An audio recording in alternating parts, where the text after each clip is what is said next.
येवला तालुक्यातील शिरसगाव, लौकी तालुका येवला, जिल्हा नाशिक येथील भाऊसाहेब लोणारी यांच्यासह योगेश लोणारी, ऋषिकेश लोणारी, श्रावण शिरसाट, गोरख घुले आदी तरुण शेतकऱ्यांनी एकत्र येत अगोदर आपल्या शेतामध्येच नवनवीन प्रयोग करत पांडव ॲडव्हान्स जीवामृत कंपनीची स्थापना केली। तर शेतकरी मित्रांनो, आज आपण देखील शेतकऱ्यांची यशोगाथा या कार्यक्रमामध्ये भाऊसाहेब पाटील लोणारी यांच्या शेतात हा उपक्रम कसा आहे याबद्दल माहिती घेतली आहे। भाऊसाहेब लोणारी यांनी आपल्या मुलाखतीत सांगितले की पूर्वी जीवामृत बनवण्याची प्रक्रिया ही फार किचकट होती आणि त्यानुसार शरीराला हानिकारक देखील होती असे त्यांनी सांगितले। परंतु पांडव ॲडव्हान्स जीवामृत कंपनीमुळे ही जी प्रक्रिया आहे ही अतिशय सोपी आणि सरळ असल्याचं देखील त्यांनी प्रात्यक्षिक करून सांगितलं आहे। तसेच त्यांनी सांगितले की हे जे युनिट आहे हे शेतकऱ्यांसाठी घरपोच बसवून देण्याची सुद्धा सोय या कंपनीच्या माध्यमातून केलेली आहे। तसेच महाराष्ट्रातील अनेक भागांमध्ये या युनिटची मागणी शेतकरी करत असल्याने हा व्यवसाय प्रत्येकापर्यंत पोहोचत असल्याची माहिती देखील त्यांनी सांगितली आहे। पुढे ते म्हणाले की हे जीवामृत जे आहे ते प्रत्येक पिकासाठी फायद्याचे व गरजेचे आहे। तसेच तमाम शेतकऱ्यांना आवाहन देखील केले आहे, आपणास हे युनिट घ्यायचं असेल तर त्यांच्याशी अवश्य संपर्क साधा आणि ते योग्य असे मार्गदर्शन देखील करणार आहेत आणि सेवा पण पुरवतील असे देखील त्यांनी सांगितले आहे।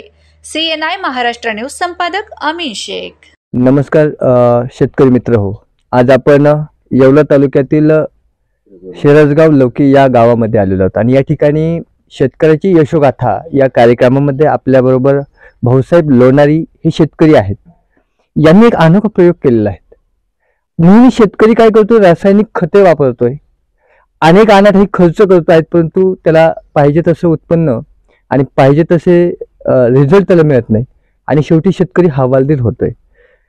आता आपण यांच्याशी खास बातचीत करणार आहोत नेमकी यांनी शेतकऱ्यांसाठी काय उपक्रम केलाय आणि काय म्हणून यांनी एक पांडव ॲडव्हान्स जीवामृत प्रोडक्ट तयार केलेला आहे। नमस्कार। नमस्कार शेतकरी बंधूंनो, नेमकी आपण ही पांडव ॲडव्हान्स जीवामृत जी आहे संकल्पना कशी आणि कधी चालू केली? जेव्हा आम्ही शेतीत वेगवेगळे प्रयोग करायचो, पारंपरिक पद्धतीने आम्ही जीवामृत द्यायचो। टिपामध्ये शेण, गोमूत्र असेल, ताक असेल, गुळ असेल, ह्या गोष्टी घालून दररोज सकाळ संध्याकाळ हलवत राहायचो आणि हाताने आम्ही जीवामृत द्यायचो किंवा ड्रिपनं द्यायचं असेल तर बऱ्याच वेळेस त्याला गाळावं लागायचं। आपण पण अशा शेतीकडे गेलं पाहिजे का ज्याच्यातून रासायनिक औषधांचा वापर कमीत कमी होईल, रासायनिक केमिकलचा वापर कमीत कमी होईल आणि म्हणून आम्ही यूट्यूब व इतर ठिकाणी त्याचा शोध घेतला आणि त्याच्यातून आम्हाला ही संकल्पना आमच्या निदर्शनास आली। त्यानंतर आम्ही वेगवेगळे प्रयोग केले। आता ही संकल्पना जर बघितली तर अतिशय सोपी आहे का जी पारंपरिक पद्धतीमध्ये अवघड होती ही अतिशय सोपी झालेली आहे, बागांना आम्ही सहज देऊ शकतो।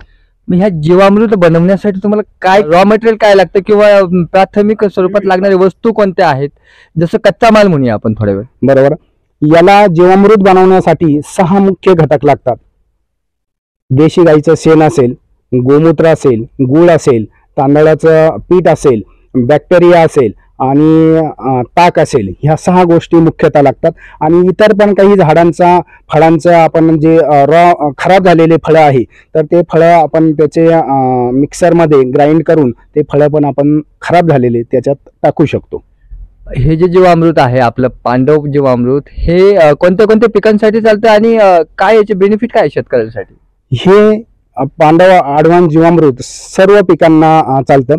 आता माझी सध्या द्राक्षाची बाग आहे, सोयाबीन होती, त्याच्यानंतर गायींसाठी गिन्नी गवत आहे, घास आहे, मका आहे, त्याच्यानंतर पपईचा बाग आहे आमच्या मित्रांचा, डाळिंबाचा बाग आहे। ह्या सर्व पिकांना आम्ही देण्याचा प्रयत्न केला आणि एकदम चांगले रिझल्ट भेटलेले आहे।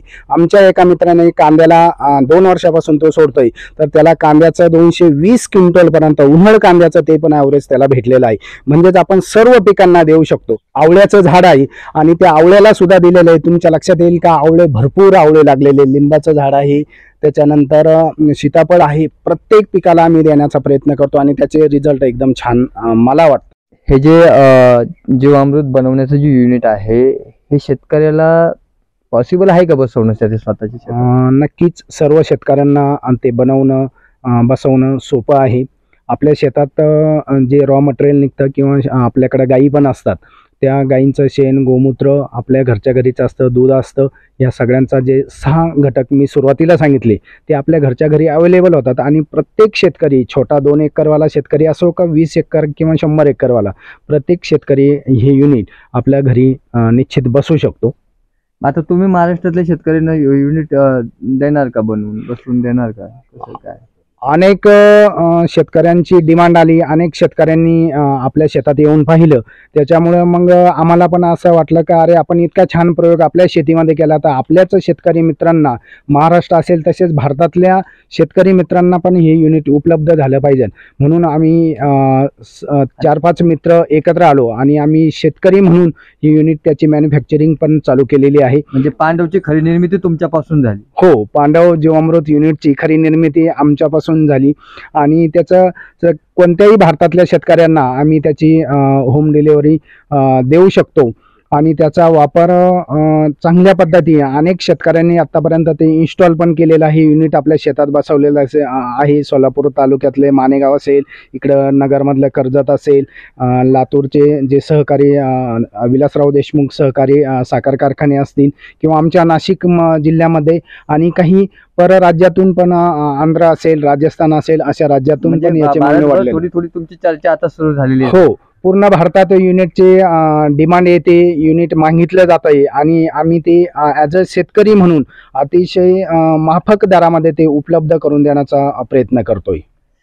निश्चितच शेतकरी मित्र हो, आता हे जे भाऊसाहेब लोणारे आहेत यांनी सांगितलं की त्यांचं जे पांडव एंटरप्राइजेस आहे हे खरं तर शेतीपासूनच तयार झालं. त्यांचे स्वतःची शेती करता करता, स्वतः नवनवीन प्रयोग करता करता त्यांनी पांडव एंटरप्राइजेस या नावाने त्या ठिकाणी प्रोडक्ट सुद्धा तयार केलेलं आहे. तर अशा प्रकारच्या नवनवीन ज्या काही यशोगाथा आहेत शेतकऱ्यांच्या त्या आपण पुन्हा बघणार आहोत पुढील सत्रामध्ये. तोपर्यंत राम राम.